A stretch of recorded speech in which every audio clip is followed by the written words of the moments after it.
l'air du saloon. L'ombre de la rivière était si épais qu'on aurait pu le couper au couteau. L'odeur de vieux bois, de bière renversée et de fumée de cigares se mélangeait en un arôme unique, lourd et enivrant. 2 lampes à pétrole éclairaient faiblement la pièce, projetant de longues ombres tremblantes sur les tables éraflées et les visages des cow-boys ivres. Derrière le comptoir, dans le rayon de lumière qui tombait de la fenêtre, se tenait Amelia. Ses mains, endurcies par des années de dur labeur, étaient occupées. Elle maniait avec dextérité bouteilles et verres, ses mouvements étant précis et mesurés. Elle avait la trentaine passée, mais ses yeux, de la couleur du ciel matinal, regardaient le monde avec une lassitude sereine, habituellement propre à des personnes bien plus âgées. Son visage pur et ouvert ne semblait avoir été altéré ni par la poussière des routes, ni par le labeur. Ses cheveux, couleur miel, étaient été ramenés en un chignon serré à l'arrière de la tête, et sa simple robe vert foncé ne présentait pas un seul pli. Elle était l'incarnation de l'ordre dans ce monde chaotique. Et aucun des clients, hurlant, jouant aux cartes et jetant des pièces sur le comptoir, ne voyait dans ses yeux ce qui se cachait au plus profond d'elle. « Encore un, mademoiselle !» grogna un homme imposant, assis à une table. Il s'appelait Barney. Son visage était défiguré par une cicatrice qui courait de la tempe au menton, et ses yeux reflétaient une cruauté débridée. Il était l'un de ceux qui étaient récemment arrivés en ville, l'un de ceux qui pensaient que tout leur était permis. Amelia hocha la tête et prit un verre. Ses mouvements devinrent un peu plus lents. Elle versa du whisky, puis, quand personne ne regardait, sortit de sous le comptoir une minuscule fiole. Son contenu ressemblait à du sel ordinaire, mais elle savait qu'il n'en était rien. Elle préleva délicatement, du bout d'un couteau, quelques grains et les jeta dans le verre. Ils se dissolurent sans laisser de traces, comme s'ils n'avaient jamais existé. Puis, avec le même sourire impeccable, elle posa le verre devant Barney. « Buvez, dit-elle. » Sa voix était douce et accueillante. « Ce whisky est le meilleur des environs. » Barney rit, son rire ressemblait à un aboiement rauque. Il saisit le verre, le vida d'un trait, s'essuya les lèvres et partit. Amelia le regarda s'éloigner. Elle ne voyait pas en lui un homme.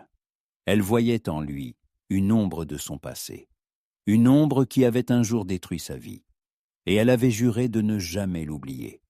Elle s'était promis que ces ombres paieraient. Les jours s'écoulaient comme l'eau. Barney venait tous les soirs. Chaque jour, son visage devenait de plus en plus pâle, et ses mouvements plus lents. Il ne riait plus aussi fort, et ses yeux, toujours empreints de cruauté, étaient désormais remplis de peur. Il ne comprenait pas ce qui lui arrivait. Mais Amelia, elle, le savait. Elle le voyait se flétrir lentement, comme une fleur sans eau, et elle sentait en elle quelque chose de plus fort que la colère, une satisfaction froide et cruelle. Le 5e jour, il arriva au saloon mais ne put atteindre le comptoir. Il tomba à genoux, son corps était secoué de convulsions, et son cri résonna dans tout le saloon. Tous ceux qui étaient à l'intérieur s'immobilisèrent. Ils le regardaient, son visage pâle et déformé, et leurs yeux reflétaient l'horreur. Amelia ne bougea pas. Elle le regardait, et dans ses yeux il n'y avait ni pitié ni compassion.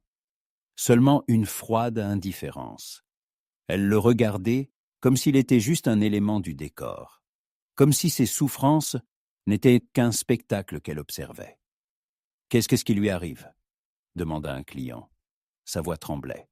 « Je ne sais pas, » répondit Amelia, et sa voix était douce, comme le bruissement des feuilles.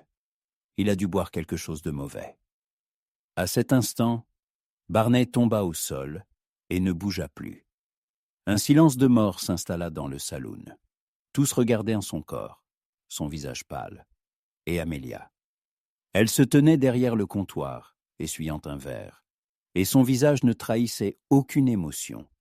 Dans ses yeux, il n'y avait ni peur ni culpabilité, seulement le vide.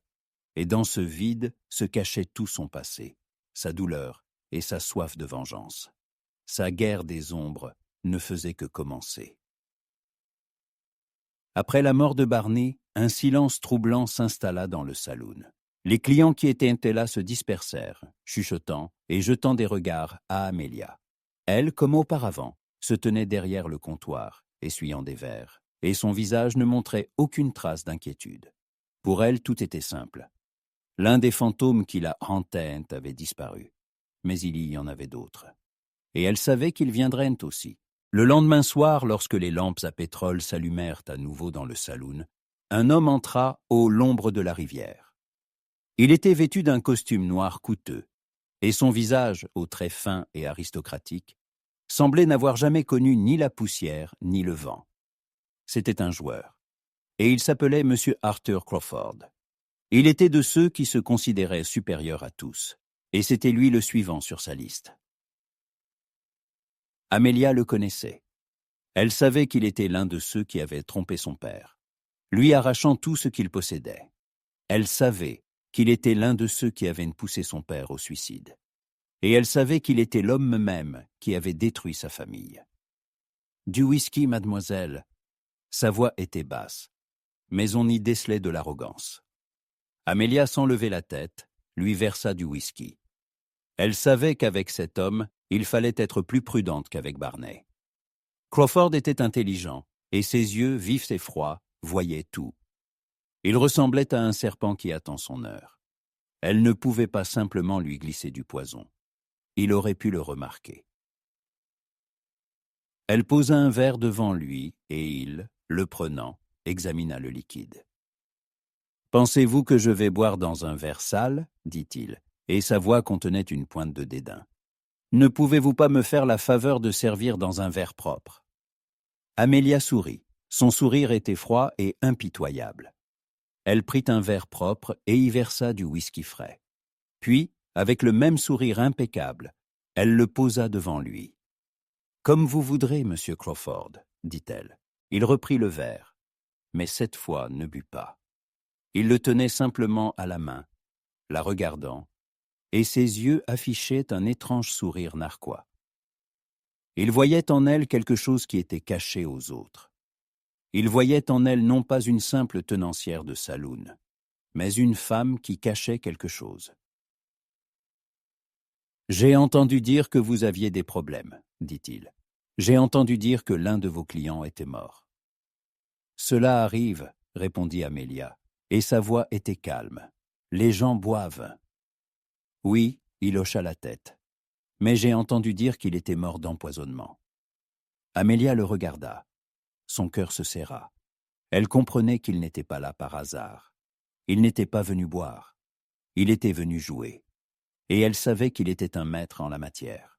« Que voulez-vous » demanda-t-elle. Et il y avait de l'acier dans sa voix. « Je veux que vous m'aidiez, » dit-il. « Je veux que vous m'aidiez à trouver un homme. Il me doit beaucoup d'argent, et je n'aime pas qu'on me doive de l'argent. »« Je ne peux pas vous aider, » dit Amelia. « Je ne me mêle pas des affaires des autres. »« Vous le devez. » Il sourit, et son sourire ressemblait à une grimace. « Sinon, je révélerai tout ce que je sais sur vous et sur vos problèmes. » Amelia le regarda. Elle comprenait qu'il l'avait percé à jour. Il connaissait sa guerre des ombres, sa vengeance, et il allait s'en servir contre elle. Elle sentit son corps se tendre. Elle ne pouvait pas le tuer. Il était trop intelligent. Mais elle ne pouvait pas non plus reculer. « Bien, dit-elle, je vous aiderai. Mais j'ai une condition. »« Laquelle ?»« Vous ne parlerez plus jamais de ce que vous avez vu, dit-elle, et ses yeux, pleins d'une froide détermination, le fixaient droit dans les siens. Crawford sourit. Il savait qu'il avait gagné, mais il ne savait pas que ce jeu n'était que le début. « D'accord, dit-il, j'accepte. » Il but son whisky, et son regard, plein d'arrogance, se posa sur elle. Elle savait qu'elle avait fait un pacte avec le diable, et elle savait que pour ce pacte, elle devrait payer. Mais elle n'avait pas peur. Elle savait que sa guerre des ombres n'était pas encore terminée. Après le départ de Crawford, ne laissant derrière lui qu'un arrière-goût froid de whisky, et une sensation de danger, Amelia s'immobilisa. Elle se tenait derrière le comptoir, essuyant des verres, mais ses mains tremblaient. Elle était piégée.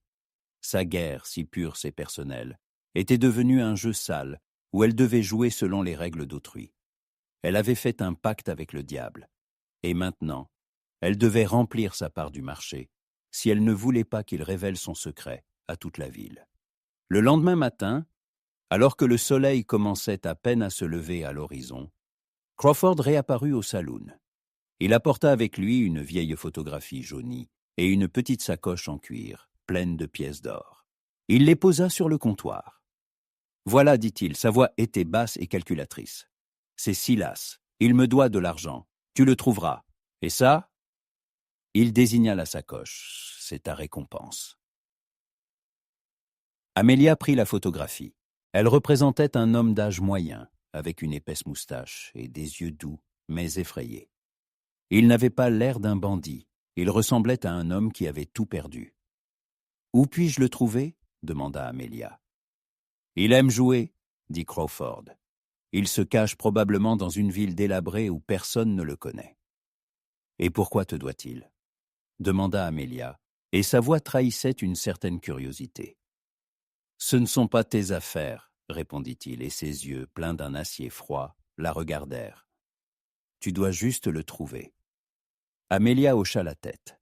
Elle prit la photographie et la sacoche d'or.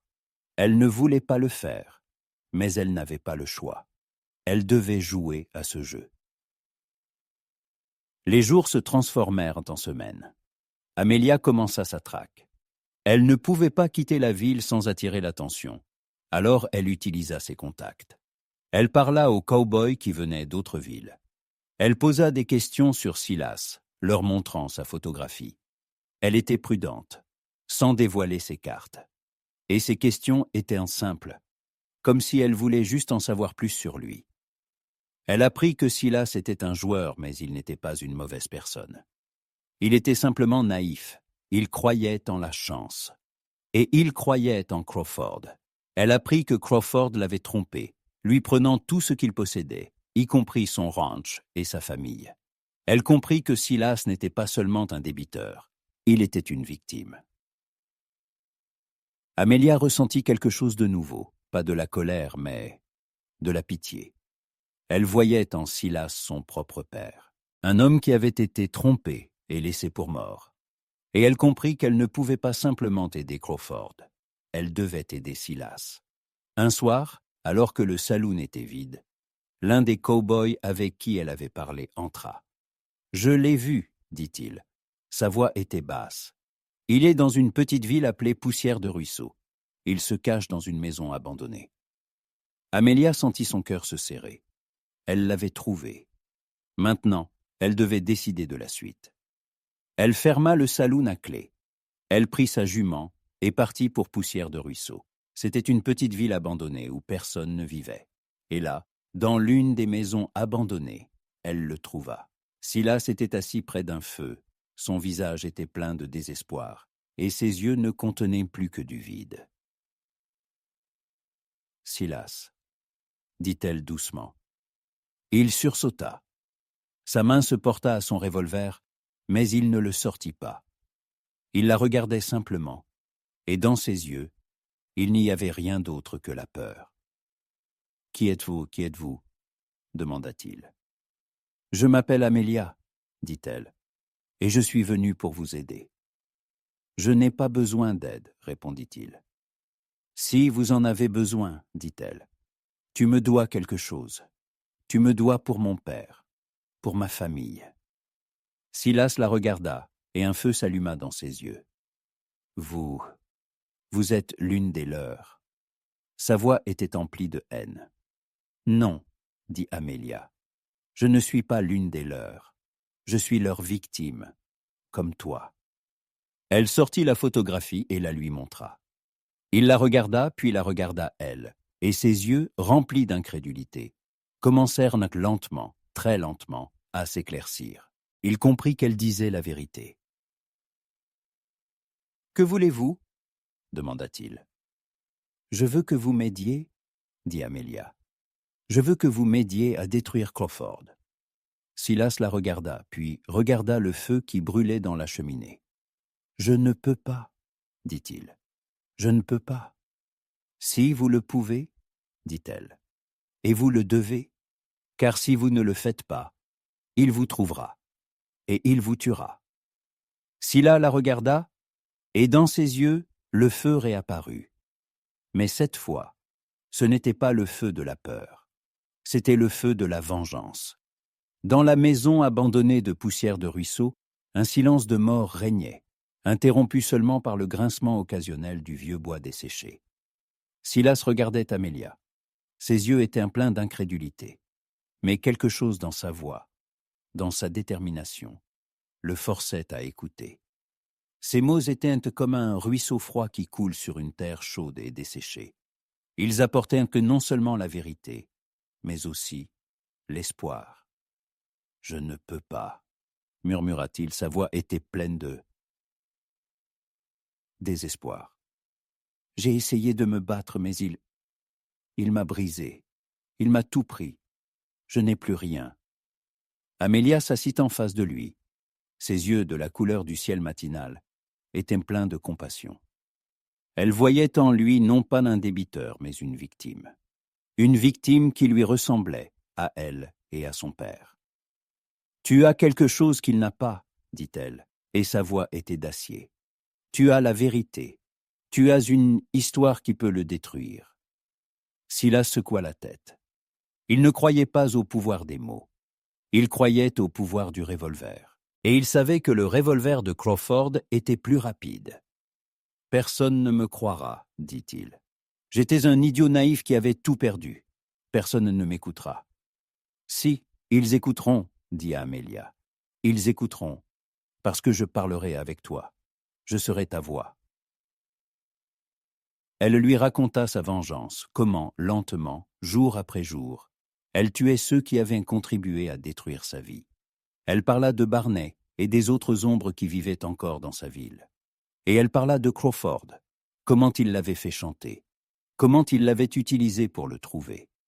Silas l'écoutait, et dans ses yeux, lentement, très lentement, un feu s'allumait. Ce n'était pas le feu de la haine, mais le feu de la vengeance.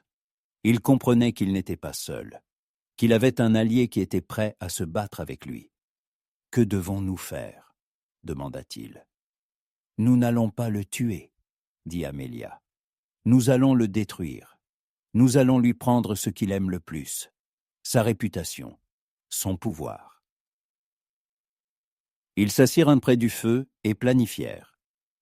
Ils se rappelèrent chaque détail, chaque mot qu'il avait prononcé, chaque action qu'il avait commise. Ils trouvèrent ses faiblesses, ses points vulnérables. Ils comprirent que Crawford n'était pas simplement un joueur.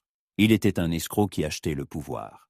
« Il aime les jeux de cartes, » dit Silas. « Il aime gagner, et il aime que tout le monde le voie gagner. »« Alors, nous jouerons avec lui, » dit Amelia. « Nous jouerons à son jeu, mais selon nos propres règles. »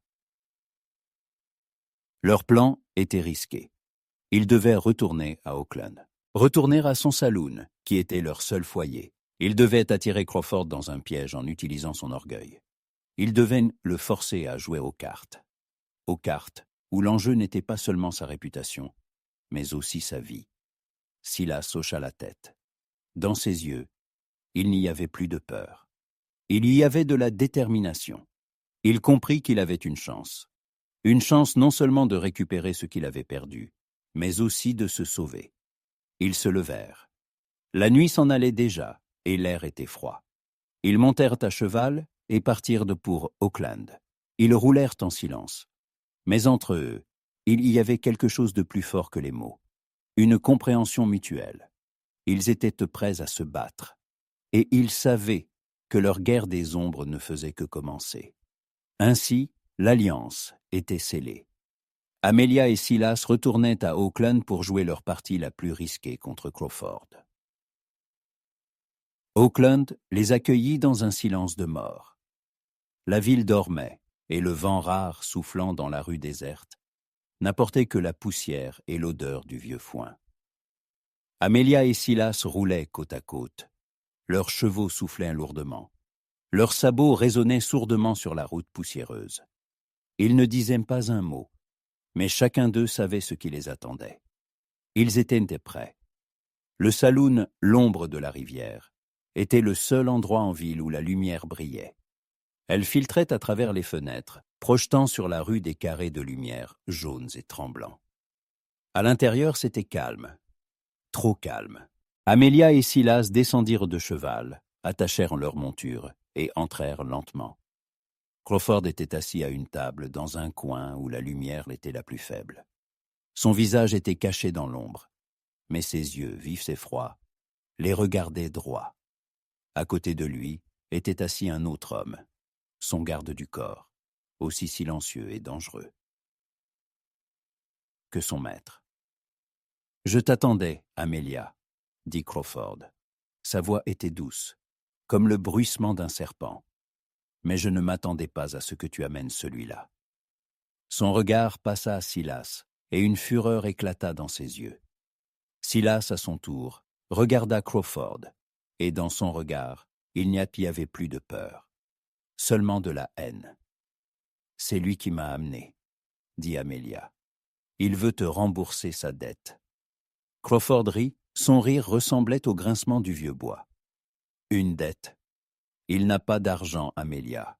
Il n'est rien. »« Il veut jouer avec toi, dit-elle. Il veut jouer aux cartes avec toi. » Crawford se tut.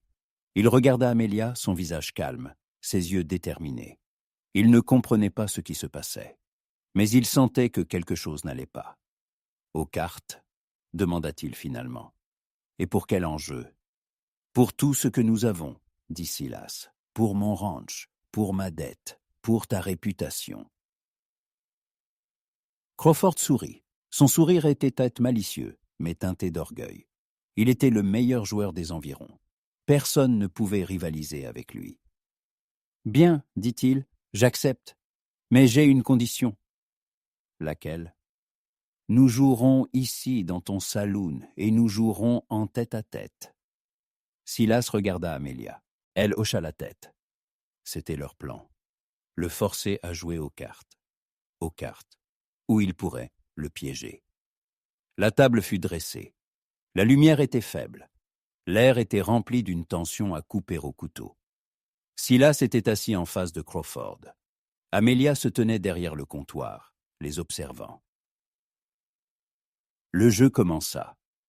Au début, il fut lent. Il jouait au poker. Crawford était un maître. Il lisait les gens comme des livres ouverts. Mais il ne pouvait pas lire Silas. Silas était vide. Dans ses yeux, il n'y avait rien d'autre que de la haine. À chaque nouvelle partie, les enjeux augmentaient. Crawford gagnait, non pas parce qu'il était le meilleur joueur, mais parce qu'il trichait. Sa main, cachée sous la table, faisait des mouvements presque imperceptibles, mais Amelia, avec son œil aiguisé, voyait tout. Elle le vit changer les cartes. Elle le vit utiliser ses compétences pour gagner. Et elle comprit qu'il devait le prendre en flagrant délit. Les enjeux étaient déjà si élevés que même pour Crawford, cela aurait été un problème s'il avait perdu. Silas était désespéré. Son argent était presque épuisé, mais il ne renonçait pas. Il était plein de détermination. Et il attendait son heure. « Dernière mise, » dit Crawford. « Tout ce que tu as. » Silas hocha la tête. Il posa tout ce qu'il avait sur la table. « J'ouvre, » dit Crawford. Dans sa main, il y avait un full. C'était une combinaison gagnante. Il sourit, un sourire plein de malice et d'orgueil.